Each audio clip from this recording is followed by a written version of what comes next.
હવે આગળ વાત કરીએ તો મહેસાણા જિલ્લાના વિજાપુરમાં આમ આદમી પાર્ટીના કાર્યકરોએ ટીબી વિસ્તારમાં વિસાવદરની બેઠક ઉપર જીતને લઈને પેડા વેચી ફટાકડા ફોડી વિજય ઉત્સવ ઉજવ્યો। વિજાપુર આમ આદમી પાર્ટીના કાર્યકરોએ ટીબી વિસ્તાર સરદાર પટેલ બાવલા ખાતે વિસાવદર વિધાનસભા બેઠક ઉપર આમ આદમી પાર્ટીના ઉમેદવાર ગોપાલભાઈ ઇટાલિયાએ 17,000થી વધુ મત મેળવી જીત હાંસલ કરી।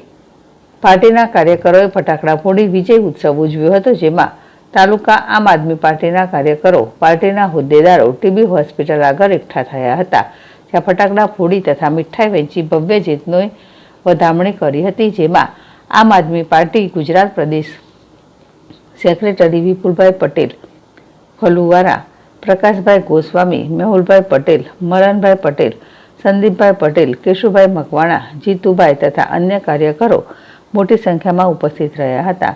આ અંગે આમ આદમી પાર્ટીના ગુજરાત પ્રદેશના મંત્રી વિપુલ પટેલે જણાવ્યું હતું કે વિસાવદરની બેઠક ઉપર ભાજપ દ્વારા તમામ મંત્રીઓની તાકાત, સત્તાની તાકાત, ભાજપનું પૂરું સંગઠન ભેગા થઈને આમ આદમી પાર્ટીના ગોપાલભાઈ ઇટાલિયાને હરાવવા માટે એડી ચોટીની તાકાત લગાવી હતી, પરંતુ જનતાની તાકાત તેમની સાથે હતી, જેને લઈ આજે આમ આદમી પાર્ટીની જીત થઈ છે।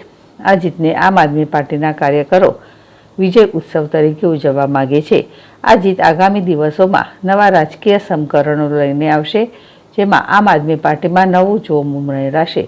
જીતના કારણે ગુજરાતના આમ આદમી પાર્ટીના કાર્યકરોને નવી ઉર્જા મળી છે। સૈયદજી બુખારી, ZSTV, વિજાપુર।